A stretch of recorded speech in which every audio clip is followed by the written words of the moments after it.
یہ باتیں ساری پہلے ہو چکی ہیں، میں دہرا رہا ہوں کہ یہ بہت اہم مضمون ہے اور اس میں تباہی آئی ہوئی ہے، اور شریعت نے جتنے رشتے بتائے ہیں ان تمام رشتوں میں سب سے بڑا رشتہ خامند اور بیوی ہے۔ والدین کا بھی اتنا اہمیت قرآن نے نہیں بیان کی، بہن بھائیوں کی اتنی اہمیت بیان نہیں کی کہ والدین کے لیے چند آیات، بہن بھائیوں کے لیے چند آیات، باقی رشتوں کے لیے چند آیات، اور خامند بیوی کے لیے سینکڑوں آیات ہیں، سینکڑوں۔ قرآن بھرا پڑا ہے کہ یہ رشتہ بچ جائے، چونکہ باقی رشتے ٹوٹتے نہیں، یہ ٹوٹ جاتا ہے۔ میرا باپ سے رشتہ، میری اطاعت اور فرمان برداری ہو یا نافرمانی ہو، میں اپنے باپ کا بیٹا ہوں۔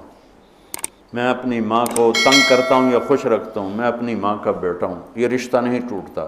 میری بھائی سے لڑائی ہے یا صلح ہے، یہ رشتہ نہیں ٹوٹتا، لیکن خامند بیوی کا رشتہ ٹوٹ جاتا ہے، ایک بول پہ ٹوٹ جاتا ہے۔ تو ایک بات رہ گئی تھی کہ لباس آدمی اپنی پسند کا خریدتا ہے۔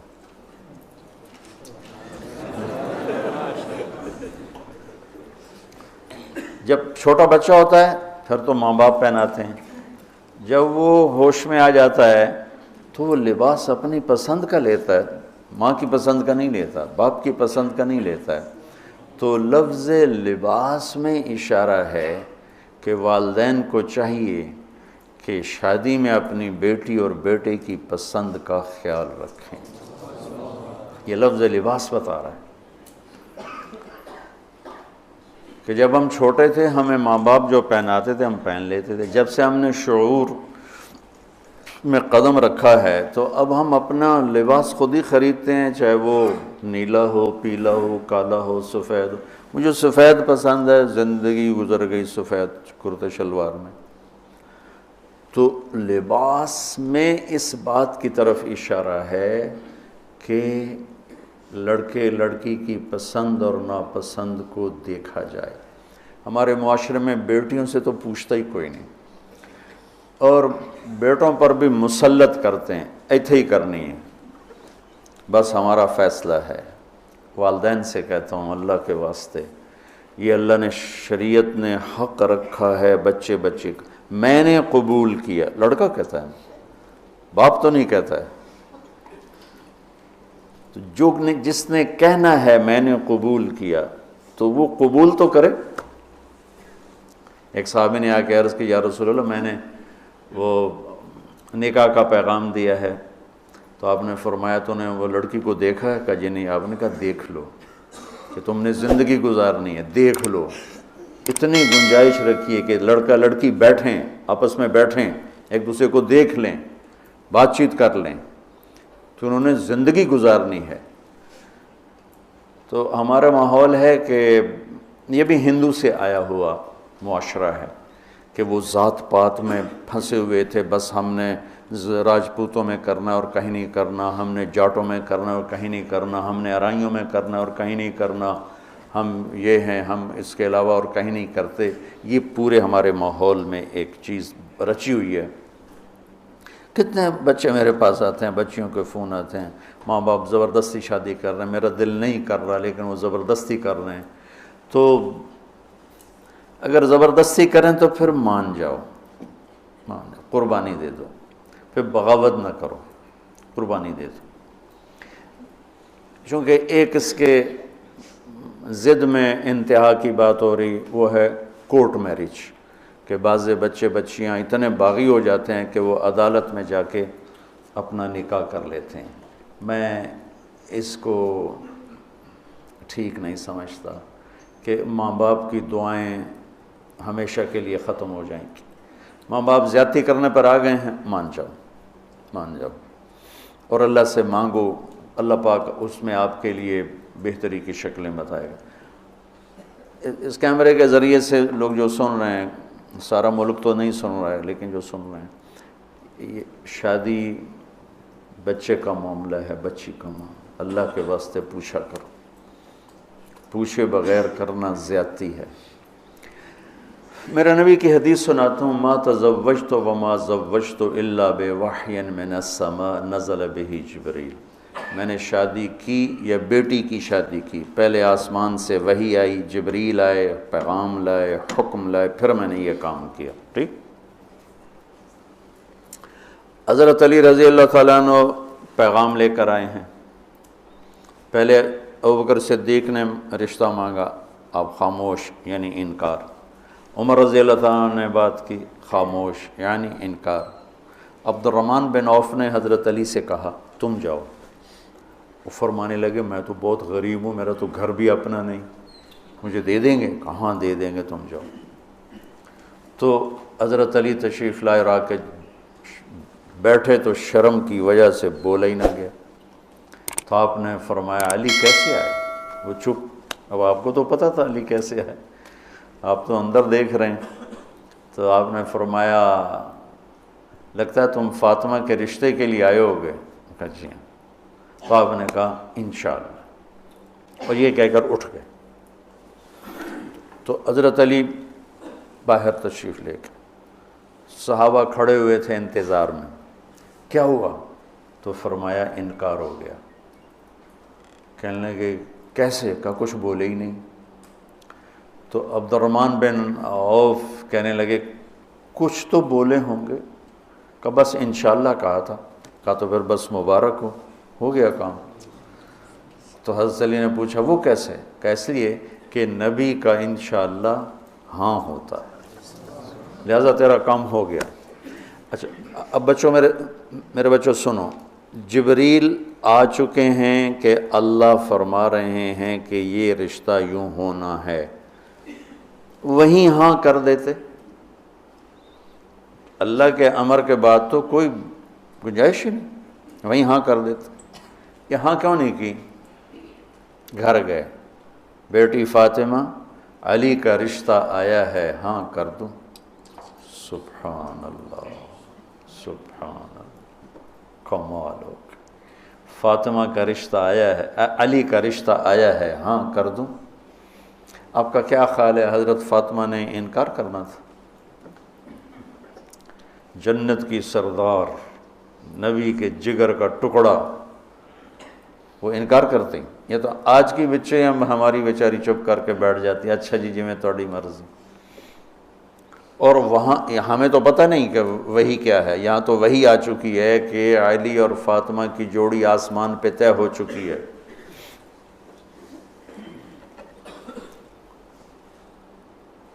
حضرت فاطمہ رضی اللہ تعالیٰ عنہ کے اقرار کے بعد آپ باہر تشریف لائے۔ وہیں اقرار کیوں نہیں کیا؟ ہمیں سبق دینا تھا کہ آسمان سے وحی بھی آئی ہو تو بھی بیٹی سے پوچھو۔ سبحان اللہ، سبحان اللہ، سبحان اللہ۔ آپ نے کہا علی بلاؤ لوگوں کو، تو وہ اسی وقت مسجد بھر گئی ساری۔ تو آپ نے سامنے بٹھایا اور خود ممبر پہ کھڑے ہوئے اور فرمایا کہ لوگوں میرے پاس جبریل یہ پیغام لے کر آئے ہیں کہ میں اپنی بیٹی فاطمہ کا نکاح علی کے ساتھ کر دوں۔ پھر آپ نے خطبہ پڑھ کے فرمایا کہ علی میں نے 400 درہم کے عوض فاطمہ بنت محمد کو تیرے نکاح میں دیا، تو نے قبول کیا؟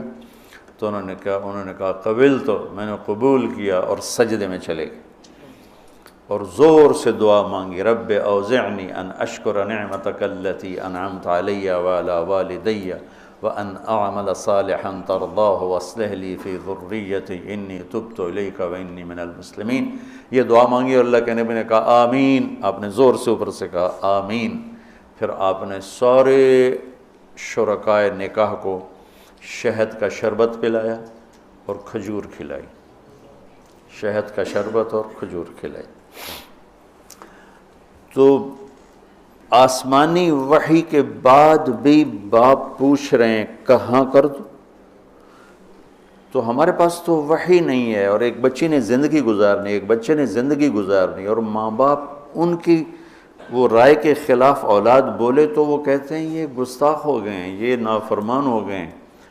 وہ پھر وہ ان کو وہ جذباتی طور پر ان پر پریشر ڈالتے ہیں، ہم نے تمہیں بچپن میں پالا، ہم نے ماں کہتی میں تینوں دودھ پیوایا، میں تیرے پوتڑے دھوتے، آج تو میرے اگو بلینا ہے۔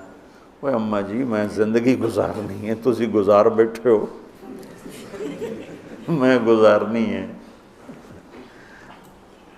ہمارے دینی حلقے ہوں یا دنیاوی حلقے ہوں، نہ کوئی بچے سے پوچھتا ہے کہ بیٹا یہاں آپ کا کر دیں، آپ کا کیا رائے ہے، نہ کوئی بچی سے پوچھتا ہے کہ بیٹی یہ رشتہ آیا ہم ہاں کر دیں، بلکہ بچیوں سے چھپا کے رشتے کیے جاتے ہیں کہ وہ بچی کو پتہ ہی نہیں ہوتا۔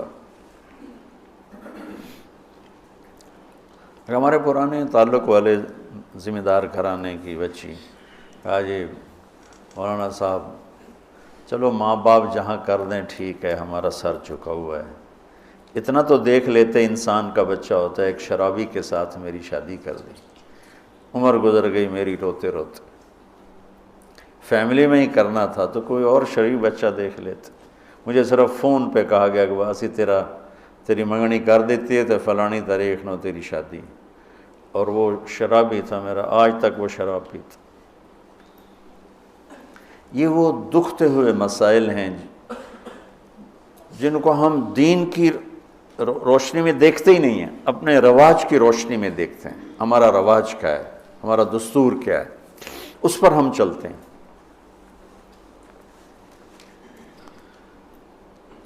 تو میرے نبی نے ہم عمر سے شادی کی، سودا، عمر سے بڑی سے شادی کی، خدیجہ، کم عمر سے شادی کی باقی ساری بیگمات، خاص طور پہ حضرت عائشہ، مطلقہ سے شادی کی زینب، بیوہ سے شادی کی خدیجہ، حفصہ، کنواری سے شادی کی عائشہ رضی اللہ تعالیٰ عنہ، مالدار سے شادی کی خدیجہ، غریب سے شادی کی جویریہ، باندھی ہو کر آئی ہیں، ہمسر سے برابری میں شادی کی ام سلمہ، ام حبیبہ، اپنے خاندان میں شادی کی عائشہ، ام حبیبہ، ام سلمہ، یہ حفصہ، یہ قریش ہیں۔ خاندان سے باہر قوم میں شادی کی جویریہ، میمونہ، قوم سے بھی باہر یہود میں شادی کی صفیہ رضی اللہ تعالیٰ عنہ۔ یہ کتنی نسبتیں ایک عورت کی بن سکتی ہیں، ان سب میں میرے نبی نے شادی کی۔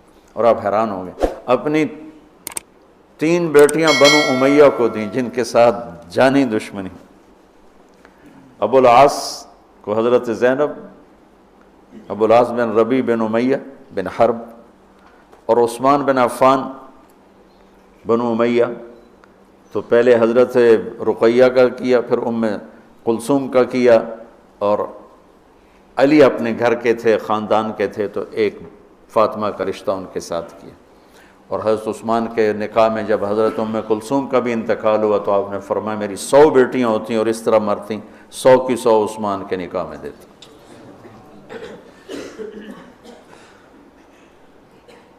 یہ معاشرت کے احکام کو اللہ روزے کے درمیان لے کر آئے، اوپر بھی روزہ ہے، نیچے بھی روزہ ہے، اور اس کے بیچ میں اللہ تبارک و تعالی ہمیں یہ دکھا رہا ہے کہ معاشرت عبادات کی طرح ہے، عبادت کی طرح ہے۔ معاشرت خوبصورت نہیں ہوگی تو ہمارا دین خوبصورت نہیں ہوگا۔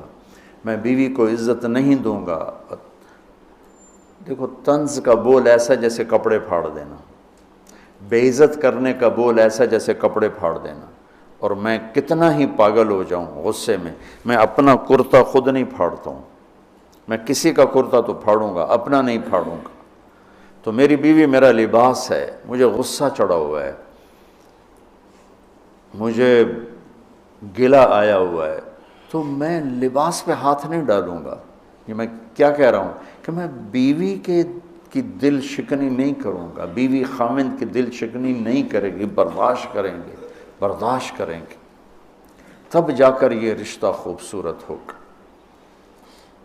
دنیا میں کسی بھی رشتے کو باقی رکھنے کے لیے برداشت کے سوا کوئی قانون نہیں، اور اس رشتے کے لیے برداشت سب سے زیادہ ہے کہ برابری کا رشتہ ہے، کبھی خامند گرم کبھی بیوی گرم، پھر دونوں ہی گرم تو پھر آگ بھڑکے گی اور بڑھتی چلی جائے گی۔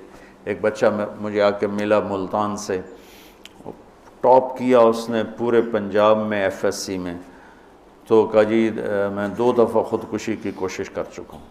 میں نے کہا تم اتنے پڑھنے لکھنے والے بچے، تم کیوں خودکشی؟ کہا جی میرے ماں باپ دونوں آپس میں اتنا لڑتے ہیں کہ ان کی لڑائی سے بددل ہو کر میں نے 2 دفعہ خودکشی کی کوشش کی۔ تو میرے نبی نے 11 گھر آباد کر کے ہمیں زندگی سکھائی ہے کہ اس خوبصورت رشتے کو کیسے نبھانا۔